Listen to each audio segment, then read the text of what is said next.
Hello, and welcome to the Geopolitics Explained podcast.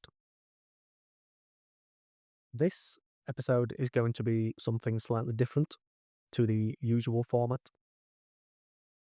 I'm currently travelling, and so I will not have my microphone with me. And so this episode is going to be a pre-recorded episode. That means, of course, that this episode isn't going to detail anything new. But still, I do believe that I've come up with a topic that, for the period while I'm travelling, will still add value.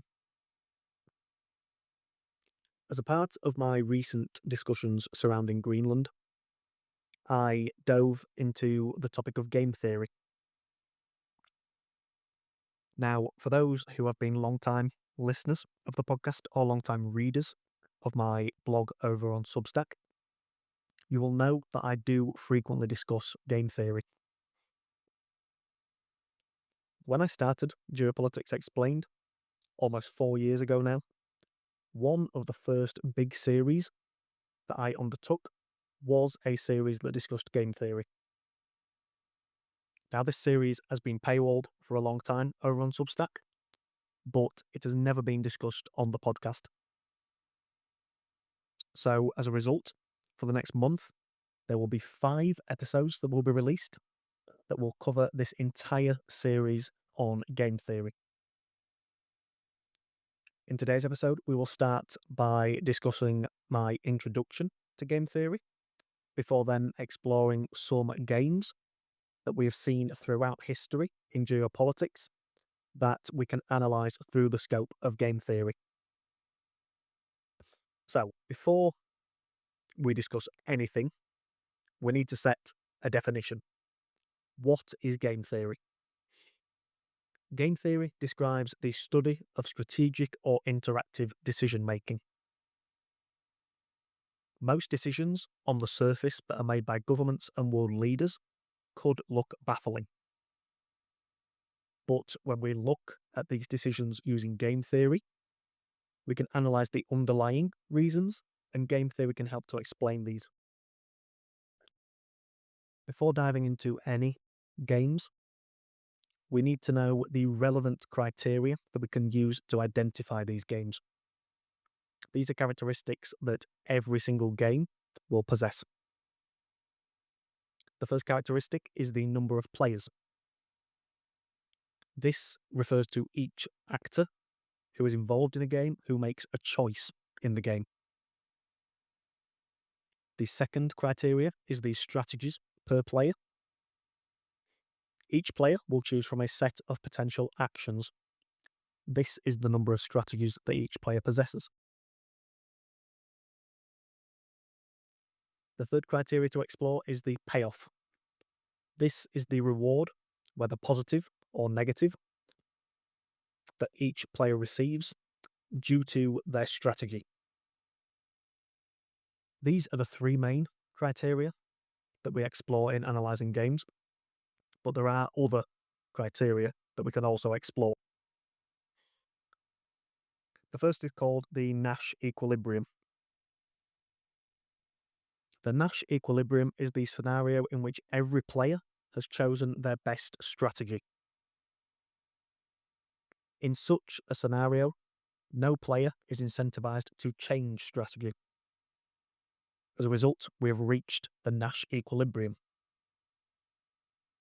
Another criteria that is relevant to geopolitics is if a game is sequential. If one player performs their actions after another player has performed their action, then the game is sequential. Another criteria relevant to geopolitics is whether we are in a positive sum, a zero sum, or a negative sum game. During my series on Greenland, I discussed this quite frequently. Positive sum games are those games where the total payoff is positive. In such games, we see most players win. This encourages win-win relationships to be built during these interactions. In zero-sum games, the total payoff is 0. This is best modelled as a 2-player game because the reward that one player receives is equal to the loss of the other. In games with more players, such as Geopolitics, this, of course, gets more complicated. Finally, in negative sum games, the total payoff is negative. This can lead to escalatory spirals because the players in the game are fighting for relative scraps. Final criteria to discuss is the availability of information. In a game of perfect information, every other player knows the strategy that a specific player has chosen. If we are in an environment without perfect information, players can choose a strategy and that is not revealed to the other players. Of course, in geopolitics, we are not in an environment of perfect information because nations pursue strategies that remain hidden for lengths of time. There is also a final criteria that relates to geopolitics, but typically is discussed less frequently in game theory, and that is whether there is a move by nature aspect to the game. This means a game could include a random move by nature. This is best modelled by the dealer in the game of poker, who plays a neutral role and has no strategic interest in the outcome. Now, in order to model these games, we need to discuss some games. One of the most common games that is discussed on the topic of game theory and geopolitics is the prisoner's dilemma. The prisoner's dilemma details two players who approach the same dilemma. They can cooperate with their partner for a shared reward, or they can betray their partner for an individual reward. This is deemed the prisoner's dilemma because it is typically modelled as two criminals who commit a crime and are arrested and are having to speak to the police. They don't know what the other will be saying, but the amount of time that they will serve in prison is based on their partner. If both remain silent, then both will serve 2 years in prison. If player A betrays B, who stays silent, then A will serve no time and B will serve 10 years in prison. The same also occurs if A stays silent and B betrays, where A will instead serve 10 years and B will serve no years. Finally, if player A betrays player B and player B also betrays player A, then both will serve 5 years in prison. On the surface, it would seem as though both staying silent would be the best strategy, because in this scenario, both would only serve 2 years in prison. But the dominant strategy in the prisoner's dilemma is to betray. If B betrays, A should also betray, because 5 years in prison is better than 10 years if A chose to stay silent. If B stays silent, A should betray because serving no time is better than serving 10 years. It's these 2 points that ensure that the best strategy in the prisoner's dilemma is always to betray. As we discussed earlier, the Nash equilibrium in the prisoner's dilemma is mutual betrayal. The second game I want to discuss in relation to geopolitics is the traveller's dilemma. We have 2 travellers who have both lost their suitcases. These suitcases are identical and both contain the same valuable antique. The airport manager says that they are liable for up to $100 for each suitcase. The travellers are separated, and so there is no communication between them, and they are told to write down the value of their suitcase. If they write the same number, they are both reimbursed for that exact amount. If they write different values, the smaller number is taken as the true value. Whoever writes the lower value receives a $2 bonus, and whoever wrote the larger value is doing a $2 deduction. The Nash equilibrium is to write down $2. Let's say we have 2 players, Alice and Bob. If Alice writes down $100, then Bob could also write down $100. As a result of this, Alice decides to write 99 to get the $2 bonus. This will then lead to Alice being paid $101 for the suitcase. But Bob could also consider that Alice could write 100, so he could write $99 also. As a result of this, Alice lowers her value to 98. This cycle continues until Alice decides to write $2, which is the smallest value that she can write. This game is an interesting game when it comes to modelling geopolitics because it has proven to be a bad predictor of actual behaviour. The $2 strategy, although presented as the rational strategy and the Nash equilibrium, doesn't offer a large reward. The greater reward is received by choosing a value far away from the Nash equilibrium that is often close to $100 despite the risk. Another geopolitical issue that we can model as a game is a war of attrition. A real-world modelling of a war of attrition is best modelled as an auction. Each player will make a bid on an item. Whoever bids the largest amount wins the item, but after this, each player who didn't win has to pay the bid.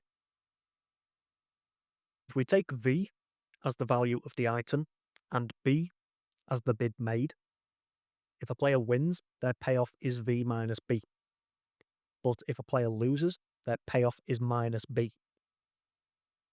If both bid the same, then they divide the value of the item by 2 and take off the bid made. Because the bid, in theory, can be any amount, there is no dominant strategy in this game. If a player bids more than the item's value, the second player should bid 0 in response. This is because they can't win the prize and receive a positive payoff. In reality, this is what contributes to a war of attrition remaining ingrained. One of the most well-known geopolitical stories related to game theory is the story of the Trojan horse. The Trojan horse depicts how Greek soldiers were able to enter and capture the city of Troy. This came after a 10-year siege. The Greeks hid in a horse that was left as an offering to the goddess Athena. Now, whether this story is true or not, the tactic of surprise has often been used in geopolitical conflict.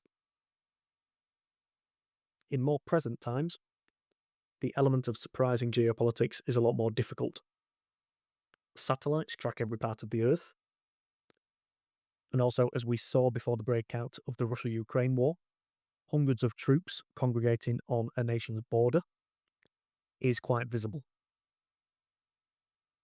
However, the Trojan horse does detail how the element of surprise can lead to victory against all odds. This is because this is an example of leveraging advantages that can lead to a smaller army defeating a larger one, or tactical trickery that can lead to a situation being painted in another light for another player. For example, a player believing that they have no other alternative but to back down, or an enemy being forced into a disadvantageous situation which they are unprepared for. Much of this is detailed in The Art of War by Sun Tzu, which also has ties to game theory. The final example that I'll discuss today in relation to geopolitics and game theory is the Cuban Missile Crisis. Communication being necessary between two rival powers was made clear during the Cuban Missile Crisis of 1962. After World War II, the US rose to become a global superpower. The only country that could rival them, realistically, was the Soviet Union. It's this that started the Cold War. One of the periods of highest tension during the Cold War came during the Cuban Missile Crisis. The US had situated missiles in Turkey, and the Soviet Union deemed this too close to their territory. And so, in retaliation, they installed nuclear armed missiles in Cuba. Cuba was under the leadership of Fidel Castro, who was aligned with the Soviet Union. In an escalatory retaliation, the United States enforced a naval blockade around Cuba. They also stated that they were willing to use further force to neutralize the threat that Cuba posed. The situation was resolved when the Soviets offered to remove the missiles from Cuba. In return, the Soviets wanted the United States to promise it would not invade Cuba. In secret, JFK also agreed to remove the missiles from Turkey. This demonstrates the very clear necessity of communication, even in times of geopolitical tit-for-tat. Without communication, the consequences of any escalation here could have been huge. To finish this first discussion on game theory, a deeper question emerges when we attempt to couple game theory with geopolitics. Sometimes in geopolitics, when players see no common ground, it can be difficult to achieve positive payoffs. Is this because geopolitics is so complicated due to the number of players? Or is this human nature? Is it greed and grabs for power in periods of instability that lead to such escalation and such zero-sum and negative-sum payoffs in geopolitics? Is it because of rational or irrational decisions being made? Or potentially a leader was in the wrong mindset when they made such decisions? During this series, I will seek to answer all of these questions. I will discuss the mathematics of game theory, the psychology of game theory, the role that leaders play in geopolitics and game theory, the strategies of negotiation, and how game theory is relevant to geopolitics today. If this sounds of interest to you, make sure that you follow the podcast on the podcast platform of your choice and turn notifications on so you know when the next episode is being released. That's all for today. If you enjoyed this episode, please consider leaving a review on the podcast platform of your choice. I've been Dylan, and I'll talk to you next time.